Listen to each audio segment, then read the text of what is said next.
Good morning friend, मैं सुप्रिया स्वागत करती हूँ आपका डिकोड एग्जाम में। फ्रेंड, आज डेली करंट अफेयर्स की क्लास में हम डिस्कस करेंगे 27 दिसंबर से रिलेटेड जितने भी न्यूज़ हैं, जितने भी इवेंट्स हैं जो हमारे एग्जाम के लिए इंपॉर्टेंट है, हम उन्हें एक एक करके यहाँ पे डिस्कस करेंगे। तो आइए फ्रेंड स्टार्ट करते हैं आज की क्लास। और आज की क्लास में हमारा सबसे पहला प्रश्न है कि किस राज्य सरकार ने समाज सुधार अभियान शुरू किया है? उत्तर प्रदेश, बिहार, झारखंड, महाराष्ट्र। तो करेक्ट आंसर इज बी। ठीक है, बिहार सरकार के द्वारा समाज सुधार अभियान शुरू किया गया है। आइए इसके बारे में देखते हैं। तो बिहार के मुख्यमंत्री नीतीश कुमार जी ने सामाजिक सुधार के लिए एक अभियान शुरू किया है जिसका नाम क्या है? समाज सुधार अभियान। ध्यान रखिएगा, नाम से ही आपको पता चल रहा होगा कि समाज में जो व्याप्त बुराइयां हैं, जो कुरीतियां हैं, उन कुरीतियों को समाप्त करना और समाज को सुधारना है। यही इस अभियान का उद्देश्य है जो बिहार के मुख्यमंत्री नीतीश कुमार जी के द्वारा शुरू किया गया है। कौन सा अभियान? समाज सुधार अभियान। ये अभियान फ्रेंड 22 दिसंबर से शुरू किया गया है और ये अभियान 23 दिनों तक चलेगा, यानी कि ये अभियान 15 जनवरी जो है 2022 तक समाप्त होगा। और इस 23 दिनों के दौरान जो वहाँ के मुख्यमंत्री नीतीश कुमार जी 12 स्थानों की यात्रा करेंगे और इस यात्रा के दौरान यहाँ के लोगों को अपने स्तर से जागरूक करने का प्रयास करेंगे। किस क्षेत्र से संबंधित लोगों को जागरूक करने का प्रयास करेंगे? जो सामाजिक अभिशाप है। सामाजिक अभिशाप क्या है? जैसे कि बाल विवाह हो गया, ठीक है, बाल विवाह हो गया, दहेज प्रथा कुरीतियां हो गई, ठीक है, नशा हो गया, ठीक है। इन सब जो कुरीतियां हैं, ये जो अभिशाप हैं, इस पर लोगों के साथ विचार विमर्श करेंगे, लोगों को जागरूक करने का प्रयास करेंगे, उन्हें बताने का प्रयास करेंगे कि किस तरीके से बाल विवाह जो होता है वो लड़कियों के शारीरिक, मानसिक और मनोवैज्ञानिक विकास को प्रभावित करता है। किस तरीके से शराब यानी कि नशा ना सिर्फ हमारे शरीर को बल्कि हमारे परिवार को, हमारे समाज को किस तरीके से नकारात्मक रूप से प्रभावित करता है। इन सब विषयों पे, इन सब कुरीतियों पे जो नीतीश कुमार जी हैं वो समाज में जागरूकता फैलाने का प्रयास करेंगे, लोगों से इन कुरीतियों को छोड़ने का प्रयास करेंगे, उसे समाप्त करने का प्रयास करेंगे। ठीक है, तो यही था इस अभियान का उद्देश्य। और इस अभियान के देखा जाए, इस अभियान के माध्यम से जो नीतीश कुमार जी हैं मुख्यमंत्री, वो नशा मुक्ति के साथ साथ बाल विवाह उन्मूलन, दहेज प्रथा उन्मूलन को लेकर के लोगों को जागरूक करने का प्रयास करेंगे। 22 दिसंबर 2021 से शुरू ये अभियान जो है वो बिहार का जो पूर्वी चंपारण एरिया उस क्षेत्र में मोतिहारी से इसे प्रारंभ किया गया। ठीक है, यहाँ पे आप देख सकते हैं मोतिहारी से, और ये समाप्त होगा फ्रेंड 15 जनवरी को होगा। ठीक है, और कहाँ पे? पटना पे। ठीक है, पटना में जाके ये समाप्त होगा। और ध्यान देने वाली बात ये है फ्रेंड, ये सिर्फ और सिर्फ ये माफ करिएगा मुख्यमंत्री नीतीश कुमार जी की सिर्फ यात्रा का विराम लगेगा, लेकिन इस अभियान का विराम नहीं लगेगा। ये अभियान जो है चलता रहेगा जब तक कि समाज में व्याप्त इन कुरीतियों को समाप्त नहीं किया जाता। ठीक है, तो यही था समाज सुधार अभियान जो कि बिहार के मुख्यमंत्री नीतीश कुमार जी द्वारा प्रारंभ किया गया है। आगे प्रश्न पे बढ़ते हैं, उससे पहले हम ये देख लेते हैं बिहार के बारे में थोड़ा सा। बिहार जिसकी राजधानी फ्रेंड क्या है? पटना है। ठीक है, और यहाँ के जो मुख्यमंत्री, जैसा कि हम लोगों ने देखा, नीतीश कुमार जी जो यहाँ के मुख्यमंत्री हैं, और यहाँ के अगर गवर्नर की बात करें तो फागू चौहान जो है वो यहाँ के राज्यपाल हैं। ठीक है, ठीक है, और यहाँ का जो लोकसभा की सीटें हैं वो 40 हैं और राज्यसभा की सीटें फ्रेंड 16 है। ठीक है, चलिए आगे बढ़ते हैं, नेक्स्ट प्रश्न में चलते हैं। नेक्स्ट हमारा कि किस राज्य सरकार के द्वारा मुख्यमंत्री वायु स्वास्थ्य सेवा एयर एम्बुलेंस की शुरुआत की गई है? उड़ीसा, महाराष्ट्र, गुजरात, केरल। करेक्ट आंसर इस फ्रेंड ए हो जाएगा। ठीक है, उड़ीसा राज्य सरकार के द्वारा मुख्यमंत्री वायु स्वास्थ्य एयर एम्बुलेंस की शुरुआत की गई है, जैसा कि आप यहाँ पे तस्वीर भी देख सकते हैं। तो आइए इसके बारे में देख लेते हैं। तो उड़ीसा के मुख्यमंत्री नवीन पटनायक ने राज्य के दुर्गम, ध्यान रखिएगा, जो दुर्गम एरिया है, जो रिमोट एरिया है और जो पिछड़े क्षेत्र हैं, उन पिछड़े क्षेत्रों में स्वास्थ्य सेवाएं उपलब्ध कराने के लिए, ठीक है, मुख्यमंत्री वायु स्वास्थ्य सेवा एयर एम्बुलेंस की शुरुआत किया। ठीक है, तो जो दुर्गम एरिया है उड़ीसा के, जो रिमोट एरिया है या ऐसे क्षेत्र हैं जहां पे अभी भी स्वास्थ्य सेवाएं नहीं पहुंच सकी हैं, वो क्षेत्र जो स्वास्थ्य सेवाओं से वंचित हैं, उन क्षेत्रों में जो है स्वास्थ्य सेवाएं उपलब्ध कराने के लिए वहां के मुख्यमंत्री, उड़ीसा के मुख्यमंत्री जी के द्वारा मुख्यमंत्री वायु स्वास्थ्य सेवा एयर एम्बुलेंस की शुरुआत किया गया है। इस कार्यक्रम का अगर मुख्य उद्देश्य देखें तो उन रोगियों को गुणवत्तापूर्ण स्वास्थ्य सेवा प्रदान करना जो सुपर स्पेशलिस्ट देखभाल का लाभ उठाने में भुवनेश्वर और कटक जैसे शहरों में जाने में असमर्थ है। तो देखिएगा, ये जो उड़ीसा ने जो ग्रामीण इलाकों में रहने वाले जो गरीब लोगों के लिए एयर एम्बुलेंस की सुविधा शुरू किया है। पहली बात तो ध्यान रखिएगा, ऐसी सुविधा प्रदान करने वाला उड़ीसा जो है पहला राज्य है, ठीक है। और इस योजना के तहत जैसा कि आप पढ़ रहे हैं कि जो रोगी होंगे उन्हें शीघ्र जो है उपचार देने के लिए जो डॉक्टर्स होंगे उनको विमान के द्वारा, उनको हेलीकॉप्टर के द्वारा क्या किया जाएगा, उन्हें हेलीकॉप्टर के माध्यम से उन्हें वहाँ पे अपने रोगियों तक पहुँचाने का प्रयास किया जाएगा। या फिर आवश्यकता पड़ने पे जो रोगी होंगे उनको भुवनेश्वर, ठीक है, और कटक में जो कटक तक लाने का प्रयास किया जाएगा, ठीक है। उनको एयरलिफ्ट करा करके उनको साफ सुविधाएं प्रदान करने का प्रयास किया जाएगा, ठीक है। यही इस जो है इस योजना का उद्देश्य है। तो उड़ीसा सरकार की जो पहल है वो उन रोगियों के लिए उचित स्वास्थ्य प्रदान करने का प्रयास है जिनको स्थानीय नुकसान के कारण जो है या फिर विशेषज्ञों द्वारा बेहतर उपचार से वो वंचित रह गए हैं। यही इस योजना का उद्देश्य है। तो इस योजना के पहले चरण में देखा जाए 4 राज्यों का जो पहले चरण में राज्यों के 4 जिले कौन कौन से, वो 4 जिले हैं, मलकानगिरी है, नबरंगपुर है, कालाहांडी है और नोआपाडा के लोगों के लिए निःशुल्क सेवा प्रदान की जाएगी, ठीक है। तो ये ध्यान रखिएगा, उड़ीसा सरकार के द्वारा शुरू किया गया है। उड़ीसा जिसकी राजधानी फ्रेंड क्या है, भुवनेश्वर है, ठीक है, भुवनेश्वर है। और यहाँ के जो सीएम हैं वो कौन है, नवीन पटनायक हैं। नवीन पटनायक, जैसे कि आप यहाँ पे इनकी तस्वीर देख सकते हैं, नवीन पटनायक जी हैं, ठीक है। और यहाँ के जो गवर्नर हैं वो गणेशी लाल हैं, गणेशी लाल, ठीक है। और यहाँ के जो लोकसभा राज्यसभा सीटों की बात करें तो लोकसभा की जो सीटें हैं वो 20 हैं और राज्यसभा की सीटों की बात करें तो वो 10 है, ठीक है। आगे बढ़ते हैं, नेक्स्ट प्रश्न में चलते हैं। नेक्स्ट है हमारा कि केंद्र सरकार ने अप्रैल 2022 से 100% या फिर 100% साक्षरता के लिए किस अभियान को शुरू करने की घोषणा की है? साक्षरता भारत अभियान, डिजिटल भारत अभियान, नव भारत साक्षरता अभियान या फिर सर्व शिक्षा अभियान। करेक्ट आंसर फिर सी हो जाएगा, ठीक है। नव भारत साक्षरता अभियान की शुरुआत की जाएगी, कब से की जाएगी? 1 अप्रैल 2022 से किया जाएगा। उद्देश्य क्या है? 100% साक्षरता दर हासिल करना, ठीक है।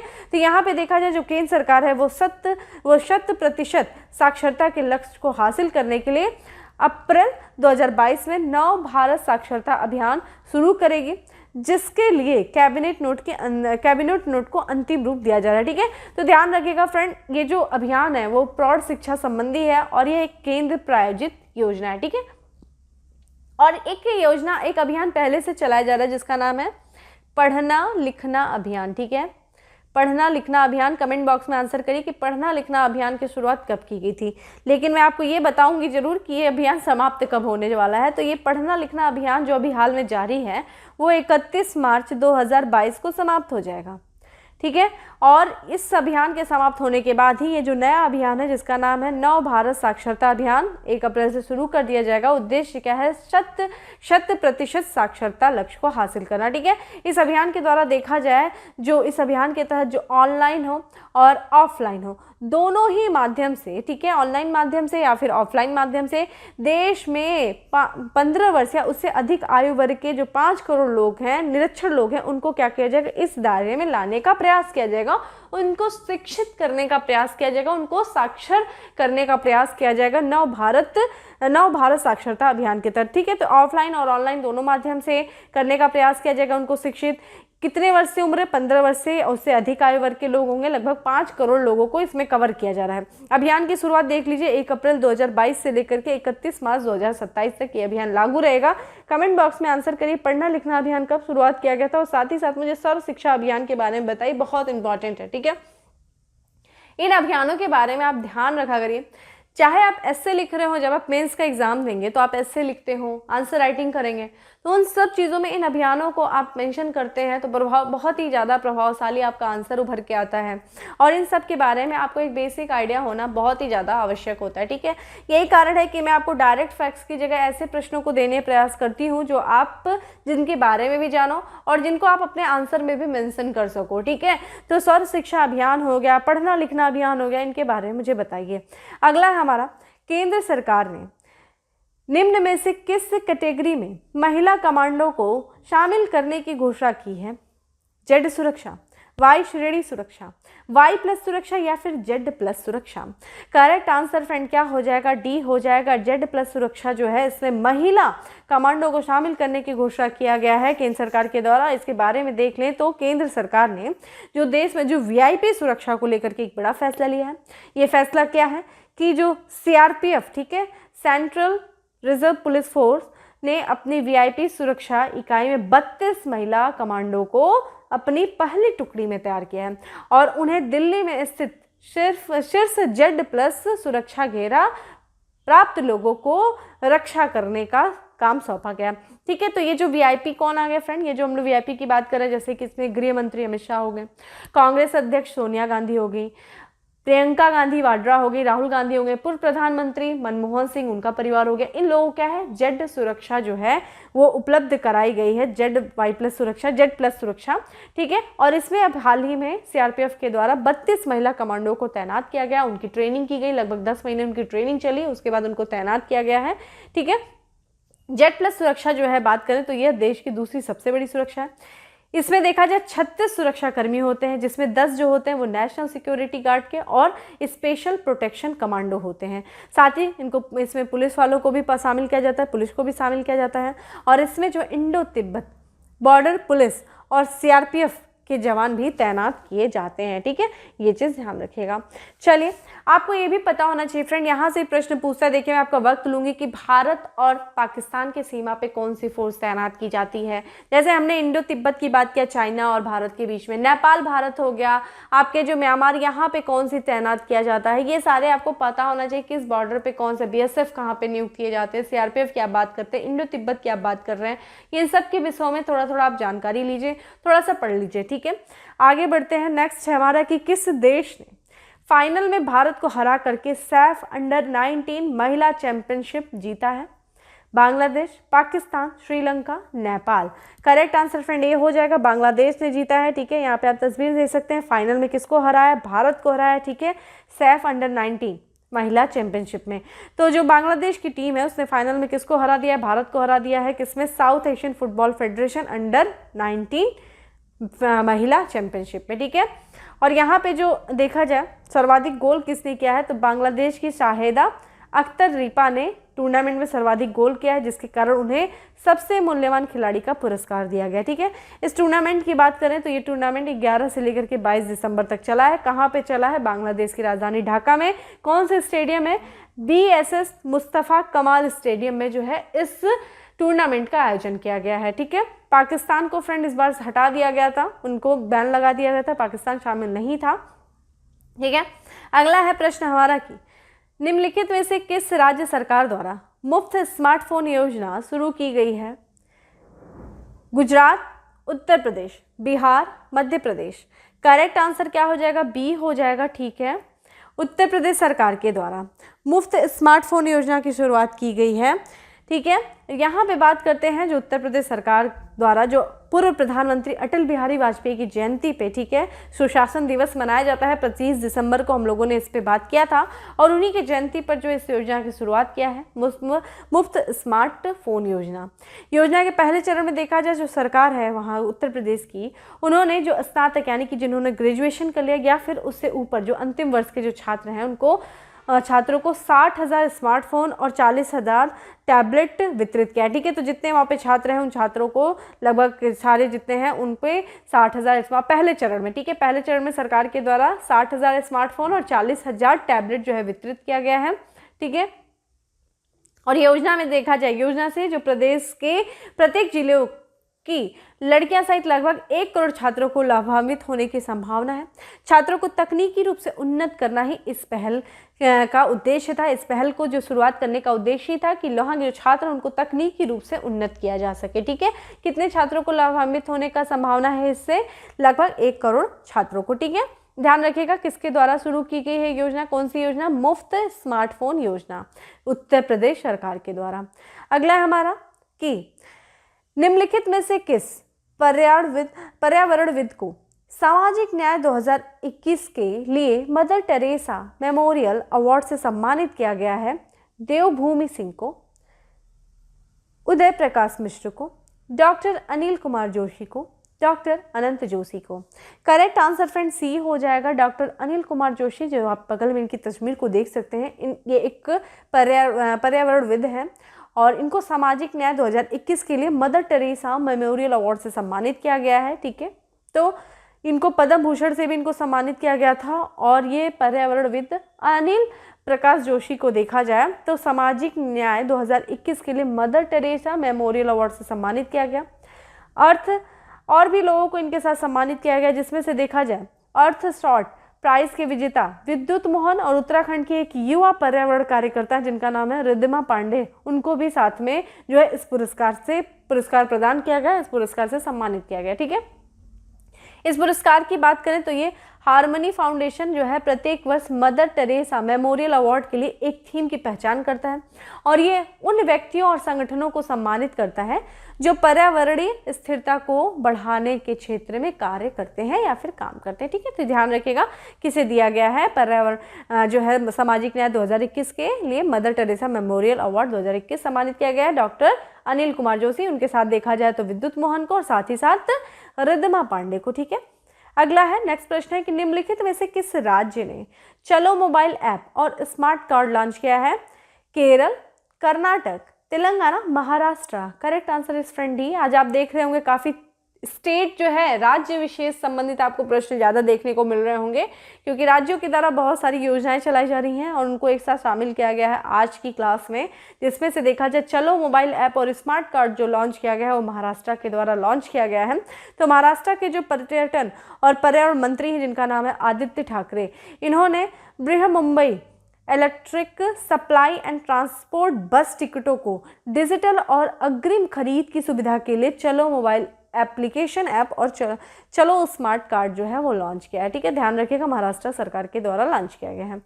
नेक्स्ट है, हाल ही में किस देश के स्वास्थ्य नियामकों ने कोविड-19 के खिलाफ पहली गोली को मंजूरी दी है? रूस, चीन, America, France. Correct answer is France है। अमेरिका के जो स्वास्थ्य नियामकों ने कोविड-19 के खिलाफ पहली गोली, ठीक है, ये पहली गोली है, ओरली आप इसको ले सकते हैं, इसको मंजूरी दिया गया है। और ये देखा जाए जो अमेरिकी स्वास्थ्य नियामकों ने कोविड-19 के खिलाफ पहली गोली, ठीक है, फाइजर कंपनी के द्वारा ये गोली जो बनाई गई है, फाइजर की एक दवा है, इसको मंजूरी दिया गया है। इस दवा के नाम के बारे में देखो तो इस दवा का नाम क्या है? पैक्सलोविड नाम की इस दवा को अमेरिकी खाद्य और औषधि प्रशासन द्वारा इस दवा को आपातकालीन उपयोग प्राधिकरण, ठीक है, प्राधिकरण दिया गया, ठीक है, उपयोग का मंजूरी दिया गया है। यहाँ पे बात करें ये दवा जो है 12 साल या उससे ऊपर के उच्च जोखिम वाले लोगों के कोविड महामारी के दौरान इलाज में इस्तेमाल हो सकेगी। ठीक है, तो जितने 12 साल से ऊपर या उससे अधिक के जो उम्र के रहेंगे, 12 साल या उससे ऊपर तक के, वो इस आपातकालीन जो है स्थिति में जो कोविड-19 के दौरान जो है इस कोविड-19 इलाज के लिए इस दवा का इस्तेमाल कर सकते हैं। ठीक है, ध्यान रखिएगा पैक्सलोविड जो है इस दवा का नाम है। अंतिम प्रश्न है हमारा एमसीक्यू आज का कि सिल्वर लाइन एक सेमी हाई स्पीड रेलवे परियोजना किस राज्य में बनाई जा रही है? Gujarat, Kerala, Tamil Nadu, Maharashtra. Correct answer friend B है। ठीक है, तो ये देखा जाए एक सेमी हाई स्पीड रेल परियोजना का जो विकास किया जा रहा है सिल्वर लाइन, वो केरल में किया जा रहा है। और यहाँ पे हम देख लें तो जो सिल्वर लाइन जो एक सेमी हाई स्पीड रेलवे परियोजना केरल में बनाई जा रही है। परियोजना की बात करें, इस परियोजना में जो राज्य के उत्तरी और दक्षिणी छोर के बीच लगभग 200 किलोमीटर प्रति घंटा की गति से चलने वाली ट्रेनों को तैनात करना शामिल है। तो इस योजना के तहत क्या किया जाएगा? उत्तर और दक्षिण छोर में 200 किलोमीटर प्रति घंटा जो ट्रेनों की स्पीड रहेगी, ऐसी गति से चलने वाली ट्रेनों को तैनात किया जाएगा। और इसमें देखा जाए इस योजना की लागत है 63,940 करोड़ रुपीस का इस योजना की लागत है। और इस परियोजना के तहत 11 स्टेशनों के माध्यम से राज्य के 11 जिलों को कवर किया जाएगा। ठीक है, इस परियोजना को देखा जाए किसके द्वारा जो है इस परियोजना को विकास किया जा रहा है? Kerala rail development corporation limited के द्वारा जो है इस परियोजना को चलाया जा रहा है, विकास किया जा रहा है इस परियोजना का। और इसके समाप्त होने की जो संभावना है वो वर्ष 2025 जो है वो मानी जा रही है। ये चर्चा में इसलिए है फ्रेंड कि इस परियोजना के खिलाफ जो है वहाँ के लोगों के द्वारा प्रदर्शन किया जा रहा है। कारण ये है कि इस परियोजना से बहुत ज़्यादा बड़े पैमाने पर पेड़ वगैरह काटे जा रहे हैं, तो पर्यावरण जो है उनके द्वारा इस परियोजना का विरोध किया जा रहा है, जिसके वजह से जो है ये परियोजना अभी चर्चा में है। तो ध्यान रखिएगा, काफ़ी इंपॉर्टेंट था। तो ये था आज का हमारा 10 MCQ। अब चलते हैं हम अपने आज के फैक्ट्स ऑफ द डे पे। फैक्ट्स ऑफ द डे में सबसे पहला फैक्ट्स है कि इफ्को टोक्यो जनरल इंश्योरेंस ने अपना नया प्रबंध निदेशक और मुख्य कार्यकारी अधिकारी नियुक्त किया है। क्या नाम है? HO सूरी। ठीक है, तो ये किसके कार्यकारी मुख्य निदेशक और मुख्य कार्यकारी अधिकारी बनाए गए हैं? इफ्को टोक्यो जनरल इंश्योरेंस के। ठीक है, भारतीय क्रिकेटर हैं जिन्होंने भी हाल ही में जो क्रिकेट के सभी प्रारूपों से संन्यास लेने की घोषणा किया। क्या नाम है फ्रेंड? हरभजन सिंह। ठीक है, आप लोग वाकिफ होंगे। यहाँ पे देखा जाए बाजार नियामक सेबी, ठीक है, capital market regulator SEBI, securities and exchange board of India ने 17 करोड़ रुपए का जुर्माना लगाया है। किस पर लगाया है? कार्ल्स रिफाइनरी लिमिटेड पे 17 करोड़ रुपए का जुर्माना लगाया गया। किसके द्वारा? बाजार नियामक सेबी के द्वारा। नेक्स्ट है हमारा पुस्तक है जिसका नाम है यायावर शब्द शिल्पी पंडित बनारसी दास चतुर्वेदी। इसके लेखक पता है कौन है? आशुतोष चतुर्वेदी जी हैं।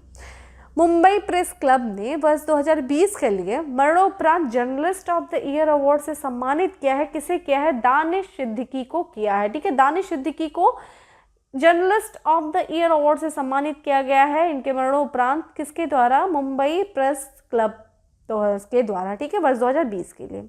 हुंडई मोटर इंडिया ने भारतीय महिला गोल्फर को अपना ब्रांड एम्बेसडर नियुक्त किया है। क्या नाम है? अदिति अशोक को। ठीक है, अदिति अशोक को हुंडई मोटर्स इंडिया ने जो है ब्रांड अपना घोषित किया है, ब्रांड एम्बेसडर घोषित किया है। ये भारतीय महिला गोल्फर हैं। नेक्स्ट है हमारा IPL टीम है सनराइज हैदराबाद ने किसको मतलब अपना कोच नियुक्त किया है? और ये पूर्व खिलाड़ी बल्लेबाज हैं जिनको अपना कोच नियुक्त किया। क्या नाम है? ब्रायन लारा को। ठीक है, तो ब्रायन लारा को IPL टीम सनराइज हैदराबाद ने कोच नियुक्त किया है। यूरोपियन देश मॉन्टेनेग्रो ने नई में हुई स्कीइंग की अंतर्राष्ट्रीय प्रतियोगिता में भारत के लिए कांस्य पदक जीता है। फ्रेंड, इन्होंने इतिहास रचा। देखा जाए ये मनाली की हैं आंचल ठाकुर, इन्होंने जीता है, कांस्य पदक जीता है जो कि आयोजित था ये अंतर्राष्ट्रीय प्रतियोगिता स्कीइंग। ठीक है, कहाँ पे? माउंटेनेग्रो में। नेक्स्ट है हमारा अमेरिका के ह्यूस्टन में बन रहे इंटरनल गांधी म्यूजियम को अमेरिकी रेस्क्यू प्लान के तहत फोर्ट ब्रेंट काउंटी ने अनुदान प्राप्त हुआ है। कितना प्राप्त हुआ है? 4.75 लाख, जो कि करीब 3.57 करोड़ रुपए के बराबर है। ठीक है, नेक्स्ट है हमारा प्रिट्जर पुरस्कार विजेता वास्तुकार जिनका हाल ही में निधन हो गया है। क्या नाम है? Richard Rogers. ठीक है, तो ये थे हमारे 10 फैक्ट्स ऑफ द डे। अब आ जाते हैं उत्तर प्रदेश स्पेशल।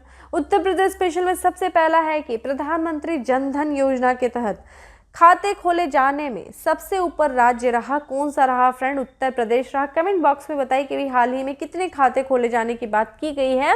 प्रधानमंत्री जन धन योजना के तहत कितने खाते अभी तक खोले जा चुके हैं। ठीक है, जिसमें सबसे आगे जो रहा है, सबसे ज़्यादा जो खाता खोला गया प्रधानमंत्री जन धन योजना के तहत, वो खोला गया है उत्तर प्रदेश सरकार के द्वारा।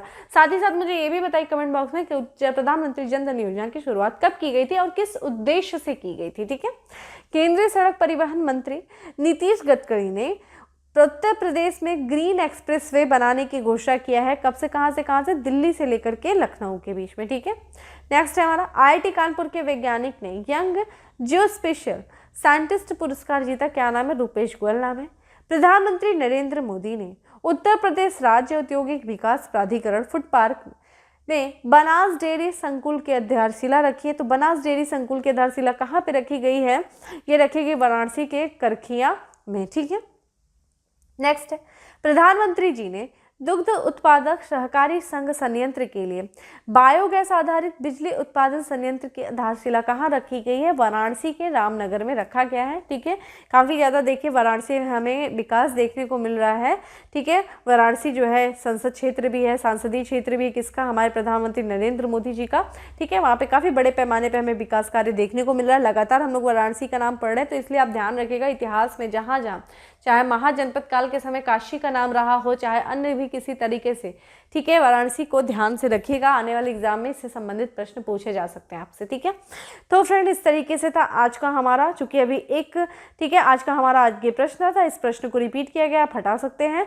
ठीक है, तो आज हम लोगों ने 10 MCQ, साथ ही साथ हम लोगों ने देखा 10 facts of the day. Last हम लोगों ने यूपी स्पेशल देखा और इस दौरान हमने आपसे कुछ प्रश्न पूछा। आज मैंने प्रश्नों को योजनाओं से संबंधित पूछा है क्योंकि आज हम लोगों ने ज़्यादातर योजनाओं से संबंधित डिस्कशन भी किया है, ठीक है। काफ़ी इंपॉर्टेंट होते हैं ये आपके जो प्रश्न पूछे जाते हैं, क्योंकि जब आप किसी चीज़ का आंसर करते हैं तो वो लॉन्ग लास्टिंग आपके माइंड में रहता है, ठीक है। बाकी डेली जब हम लोग डेली करंट अफेयर्स का डिस्कशन करते हैं उसकी जो PDF है वो डिस्क्रिप्शन बॉक्स में जो है टेलीग्राम लिंक उसको आप ज्वाइन कर लीजिए। वहाँ से आपको डेली आपको डिकोड एग्जाम के टेलीग्राम ग्रुप में देखा जाए इस PDF अवेलेबल होती है। आप वहाँ से जा करके PDF डाउनलोड करके सेम सेशन को एक बार रिवीजन भी कर सकते हैं। बाकी सेशन अच्छा लगा हो तो लाइक करना नहीं भूलें, ज़्यादा से ज़्यादा लोगों को शेयर करें और चैनल पर पहली बार आए हैं तो सब्सक्राइब करना नहीं भूलें। फिर मिलते हैं अपने नेक्स्ट सेशन में, तब तक के लिए bye, have a good day, stay safe and stay happy.